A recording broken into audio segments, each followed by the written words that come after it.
Hey there, happy day. Today is day 19 of our Supersize Your Business Challenge. It's also day 19 of another challenge I'm doing, which is a 60-second challenge. I need to share something in 60 seconds that's of value.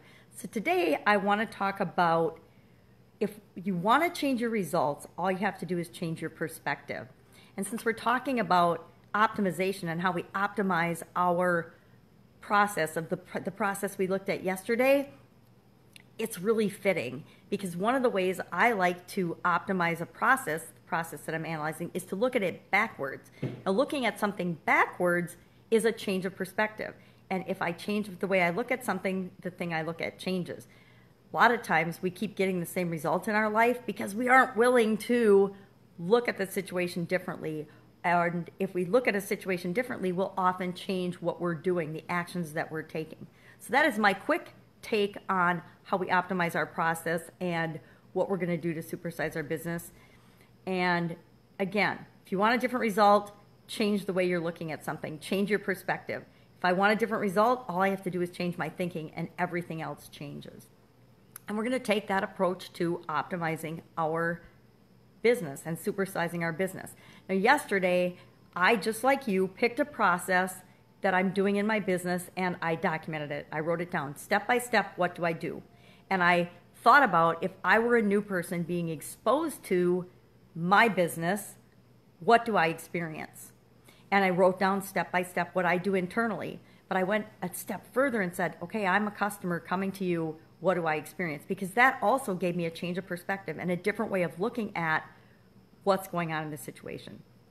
Now, as I analyze that and look at the process that I documented, that I wrote down, the steps that I wrote down, I see a couple of things. And that's what we're doing today. We're analyzing it and we're optimizing the process. We're looking for a few things as we're paying attention to, because a lot of times we're not paying attention to what we're doing. We're just doing it in our business and we're getting it done and we're getting a result, but we don't realize we could be getting a lot better result if we just made a few tweaks to the process. So a couple things that I noticed in my process, and I'm going to talk about just one piece of the process because the processes that I use to get new customers coming to my business, there isn't just one, there's several. But I want to just pick one to talk about so that it stays a little bit easier to understand. Otherwise it gets really convoluted, even in my own mind, which is why we have to write things down. So I'm going to talk about the process of creating content to attract people to my business so that they will want to do business with me. Now, I notice I have a bunch of redundancies in the content that I create. I also have a bunch of holes in what I'm doing. So there's some things that I should be doing that I'm not doing. And I know that they'll give me a much better result because they're pieces that everybody else that's succeeding at creating this type of content is doing. And I've known all along I just haven't made it a priority. And documenting and writing down the process really highlighted to me that these are big outages and I need to fix them like in the next couple of days. So for example, in my content creation, redundancy, I do 5 right now. It's usually 4 pieces of content every morning, but now I'm doing 5 because I'm part of this 365-day and 30-day challenge in a private group. And this private group, as a matter of fact, so 5 pieces of content every morning. Now, sometimes it's redundant and some of the messaging is similar in the different pieces, but they're all targeted at 5 different audiences. Big mistake that I know that I've been having beaten into my head for the last year and a half since I've started moving from the offline world to the online world. But like most entrepreneurs, I have a gazillion interests and I have not been listening. I have seen it, but I haven't been willing to see it. I haven't been paying attention. I've been paying attention, but I haven't because I'm saying in my head, in my subconscious, well, I'm different. I'm interested in more things. Well, that's what every one of us says. We all think that we're different because we are, but it also means that we're scattered and we're not being as effective as we should be because we're not getting our one consistent message out there. So that is a huge thing for me. So maybe either all 5 pieces of content need to have the same message and all be working on the same one thing, or I need to say maybe I don't need to do all of these things every single day. Or maybe I need to switch it up and do a different piece of content that would be consistent with the one thing, which is supersize your business, and move forward with that. The other thing is I have absolute lack of call to action on anything. And very rarely do I put a call to action even in the description or the notes of something. I'll remember a day here and I'll forget it. For the most of the time I don't put it because I'm just focusing on giving value, creating value, putting good things out there, and then someday I'll add calls to action.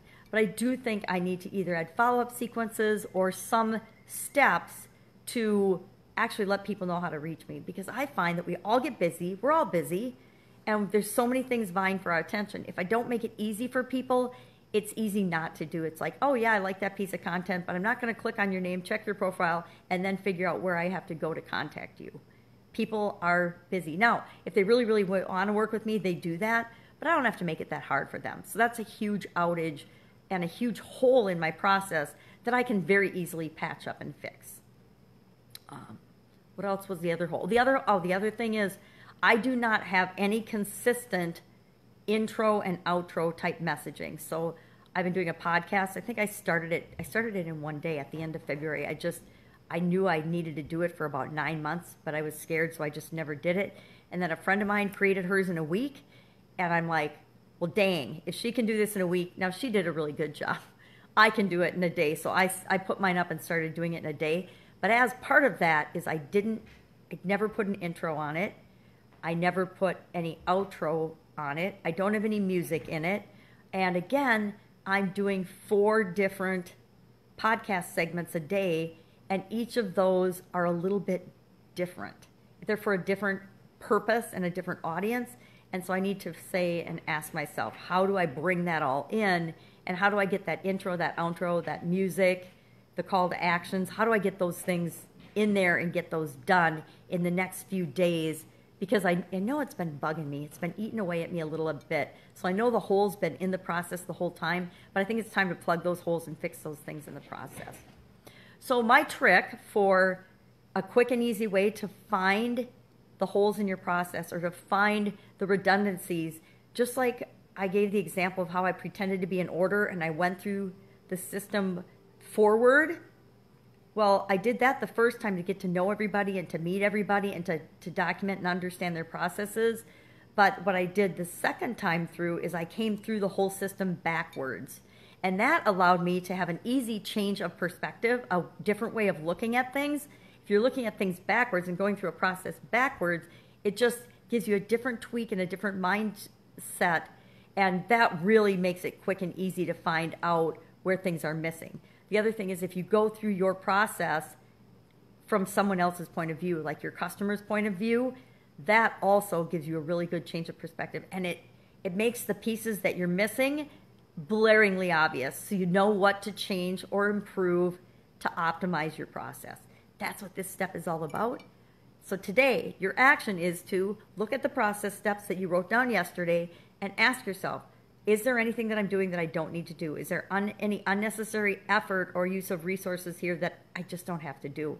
Or am I doing more than I need to do? Am I doing less than I need to do? And that's the second part. Are there any outages? Are there any holes? Are there any pieces altogether that I'm missing in my process? Ask yourself that, and we will check in tomorrow. Tomorrow is all about automation. That's the next step in supersizing our business. But we never, ever want to automate a process before we've optimized it, right? Why would we want to automate a non-optimized process? Because we're automating inefficiency and ineffectiveness.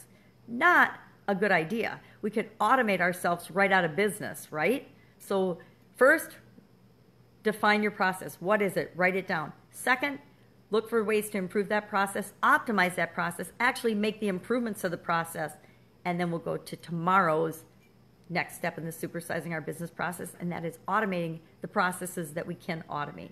Because everything is not automatable, but a whole lot of things are. A whole lot of things that I never thought we could automate are absolutely positively automatable. Automatable, if that's a word. So have a fantastic day. I will see you tomorrow with the next installment, the next step in supersizing your business. Have an awesome day. Pajama Grandma out.